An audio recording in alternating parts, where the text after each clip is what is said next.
Now, this last bit is not a type of memory, but it's something that can happen. And amnesia is the term we use for memory loss.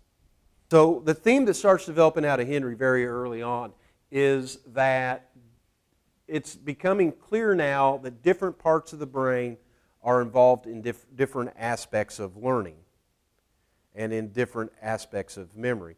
For example, prefrontal cortex, that very frontal part of the brain, is involved in working memory.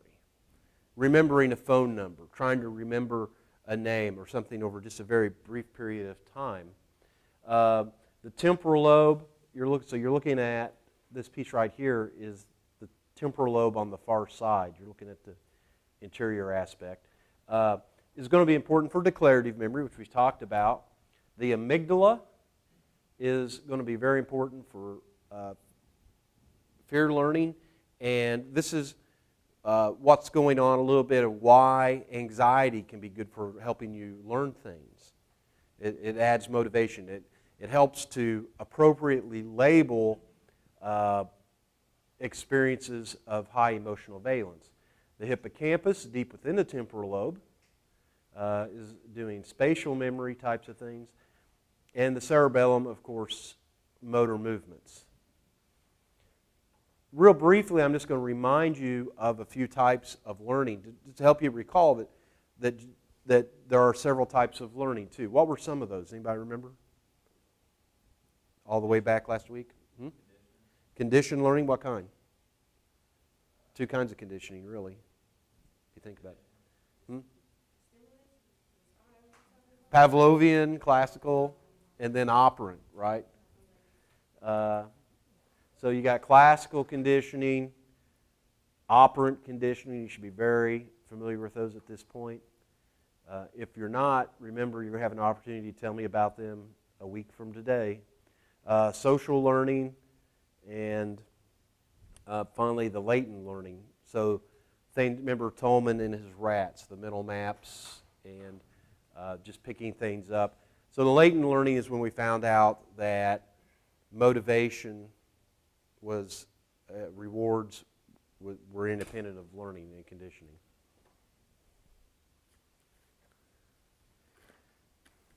You guys didn't worry about psychology all weekend, did you? Neither did I. Good for you. I hope you had good weekends. So let's get some definitions underway here. First, memory. Let's get a nice working definition of it. It's the biological consequence of learning, the capacity to retain, preserve, and recover skills and information. And you may want to write this one down. I want to say that this is a different definition than your book uses. There's a possibility of that.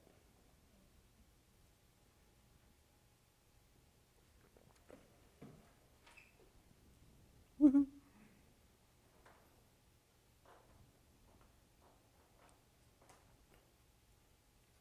The second term, encoding, is the processing of information that leads to memory formation. Storage is the retention of encoded representations over time.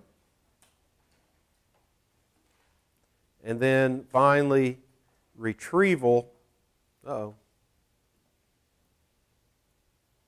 Retrieval refers to the processes controlling how memories are translated from encoded memory and translated into performance. So to have memory, what I'm telling you is you have to have, does that help any? It's a little tight. There we go. To have memory, you have to have encoding of information.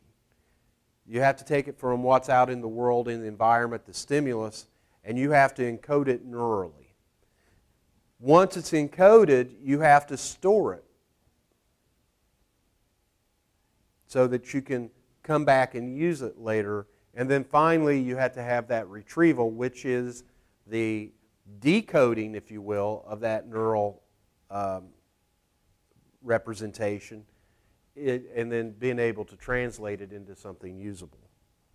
And I'll give you just a few minutes to catch up with that, because I know there's a lot up there.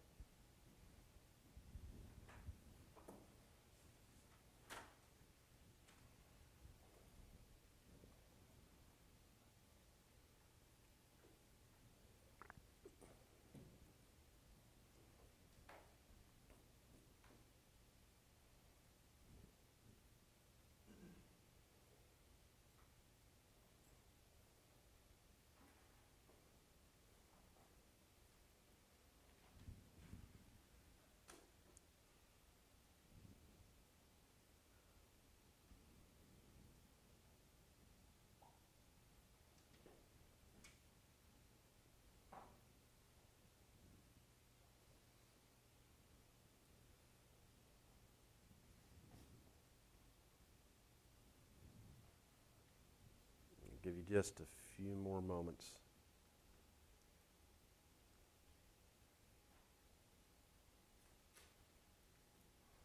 All right. So how do we get to memory? Well, we want to start with attention. And remember, we've talked several times about our cognitive resources being limited. We can only process so much information at a time. We can process a lot, but we can't process everything. So immediately, most of what's going on around us, we filter out through habituation. Do you remember what habituation is? No? Okay. That, what's the Okay, so it's an ongoing stimulus in the environment that's not signaling anything of importance, so we stop attending to it. So most things we stop attending to, we habituate to, we allow that information to decay. That does not immediately goes into what we call sensory memory.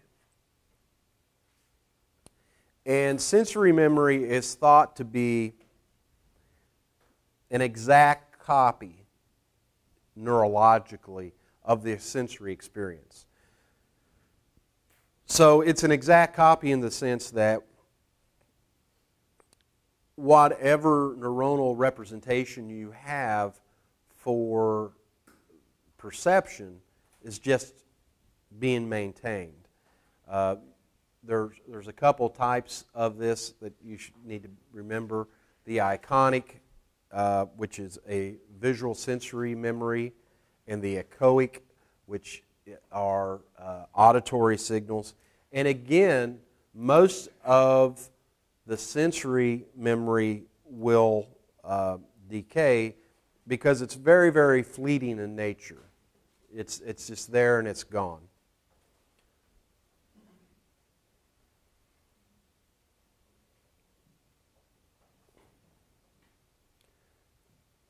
Next, we have short-term or working memory.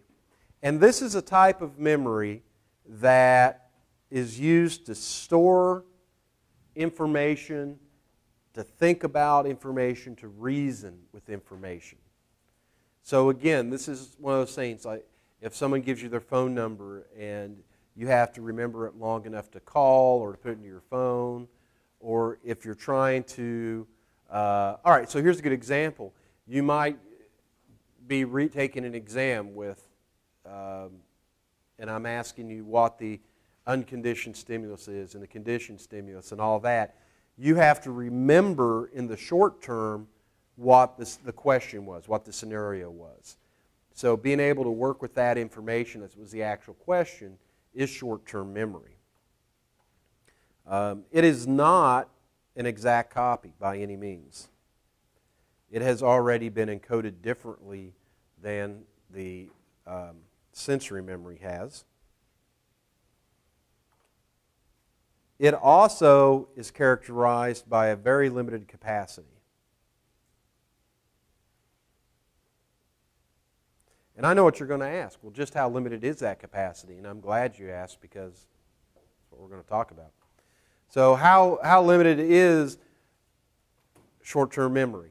Well, Miller in 1956 did one of the seminal studies in memory.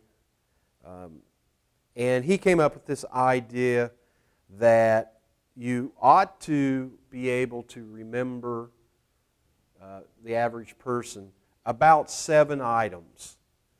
And the variance on that was plus or minus 2. So people could, on the average, remember something between 5 and 9 things. So if I gave you a phone number, you could remember 7 items. Now, guess what we have here. So, let's see. I'm just making one up. 4, 7, 2, 9. Most of us can handle a phone number, can't we? 1, 2, 3, 4, 5, 6, 7.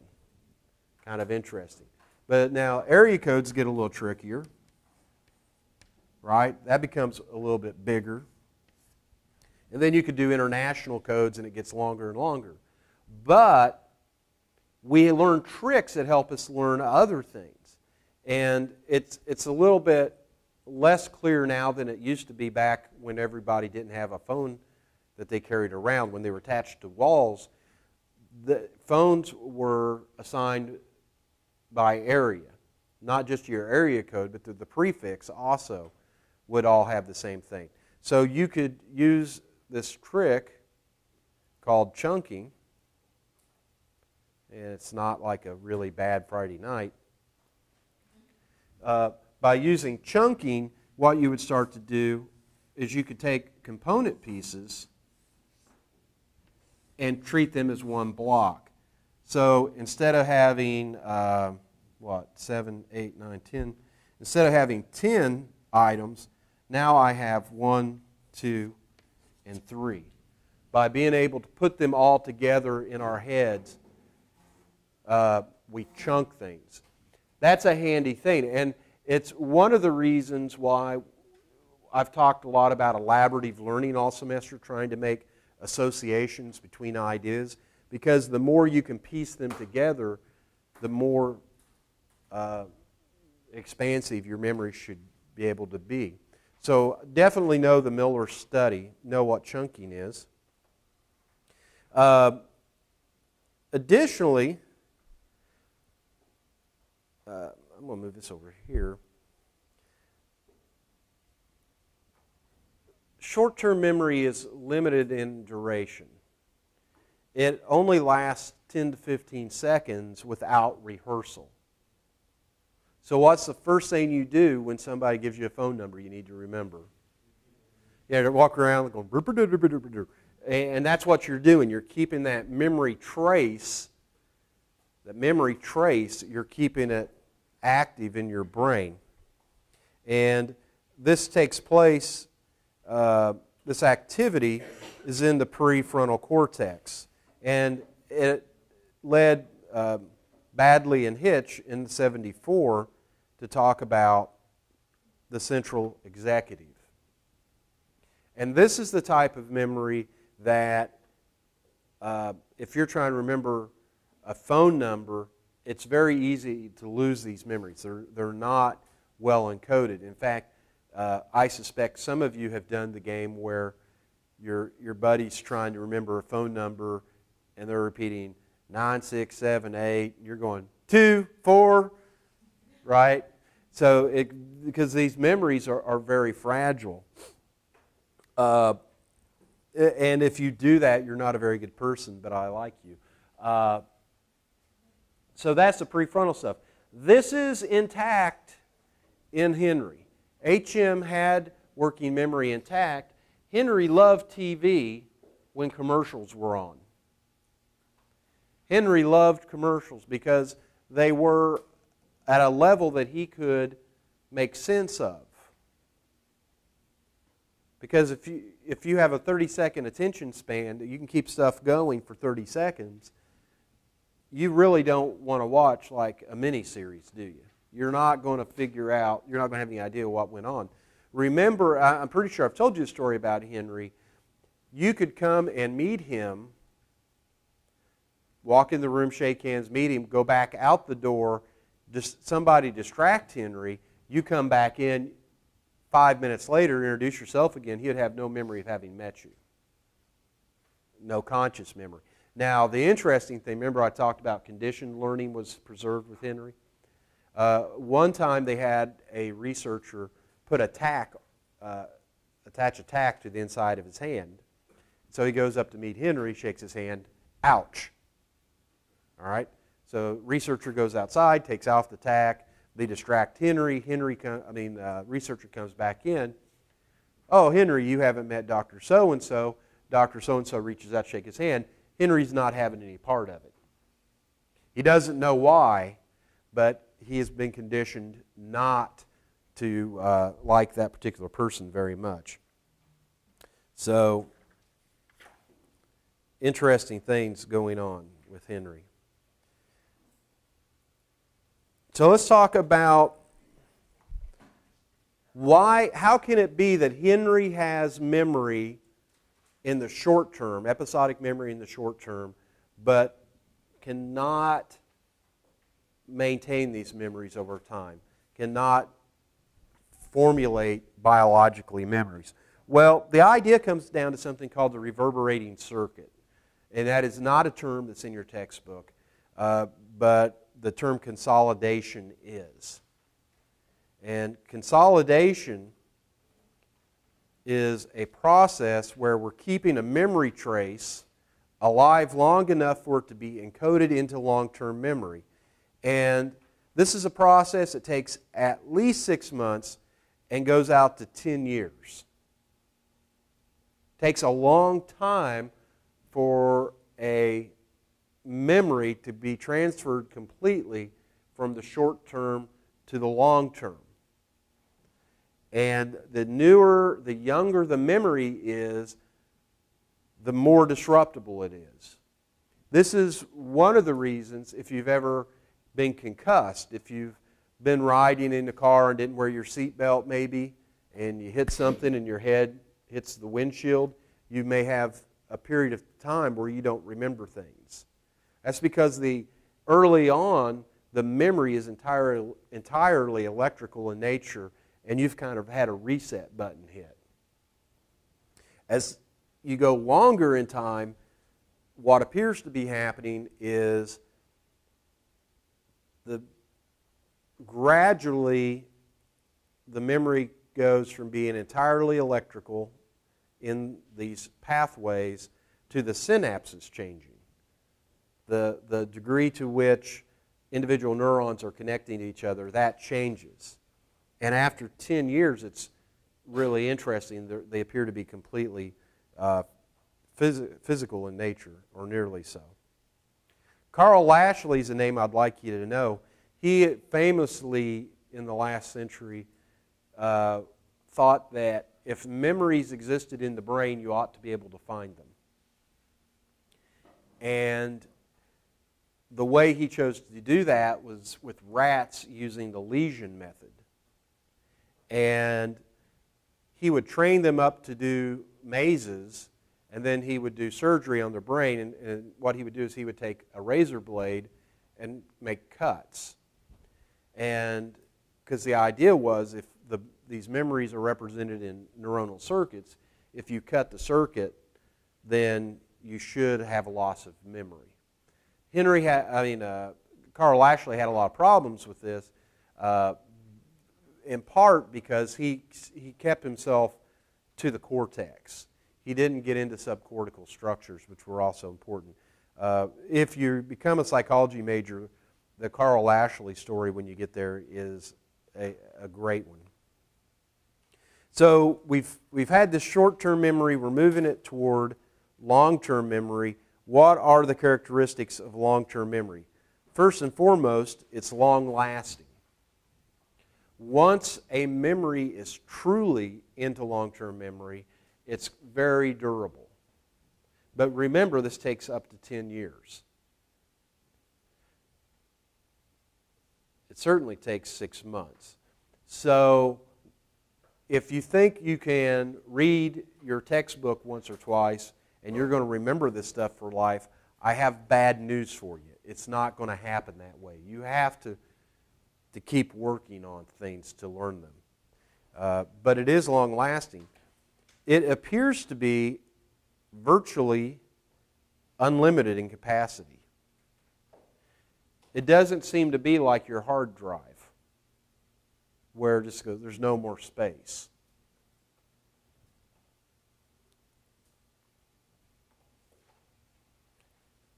It appears to be distributed throughout the brain.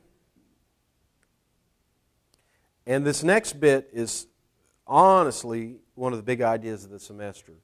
Long-term memory is reconstructive in nature. We like to think that what's going on is we have something analogous to a video recorder in our brain. And it's recording what's going on, and those files are in there, and all we have to do is come back and play the file. Nothing could be further from the truth. What is really happening is our brains are very efficient, and we remember as little as possible to rebuild a scenario around which that would have been plausible. So we don't always know what's our memories aren't always correct, is what I'm telling you. And we've talked about this with confabulation. Does anybody remember what confabulation is? Dear, dear, dear, dear. Breaking my heart. So, well, it's yes, but it's a specific case of that. What leads to confabulation? Yep.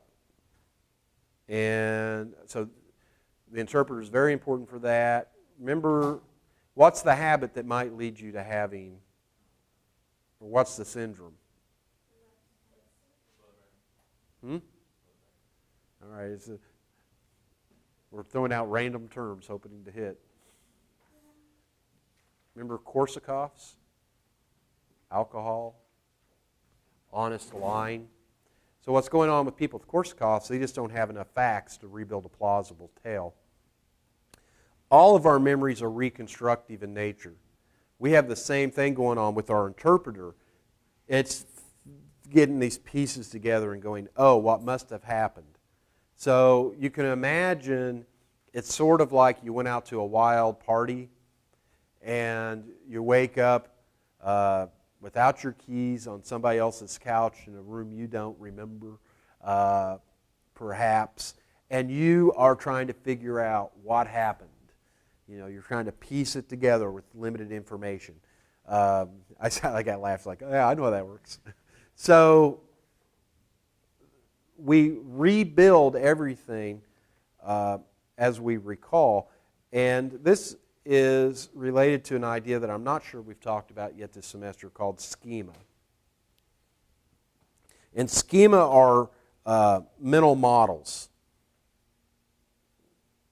about how things work. We'll talk a lot about schema in the developmental chapter, but for now know that they are mental models, how things normally work. So, I know how we can do this. So how many of you have seen Family Feud? All right. So we'll do a little Family Feud here. 100 people surveyed, top 10 answers on the board. Things you would find in a library. Books. Computers. Chairs. Librarian, you hope. So there's all these things that we just know that, dust, maybe, yeah. Might find that on some intro books. So there's just things we know to expect. In fact, there have been great studies about memory where one of my favorite studies on memory is they have the student come in and they're doing these studies like you take part in for credit in a class, and they say, oh, well, we're not ready for you. Can you wait here in this room for a few minutes? Have I told you this one before? And so they sat down, and the room is meant to give the feeling that you're in an office. But it's not an office, and there are key things that you would find in offices not there. So they have this person wait in the room for about 10 minutes, and then they take them to the next room and say, okay, I want you to list everything that was in the room you were just in. And they'll list things that were there, but then they'll start listing things that weren't. Staplers, hole punches, computers, clocks, what have you. Because of this schema we have of what would belong there, what was probably the case. And just know that long-term memory is reconstructive in nature, and that's one of the many reasons why you should be very, very skeptical of flashbulb memories, of eyewitness testimony in court cases, and this idea of recovered memories in particular. You should be very,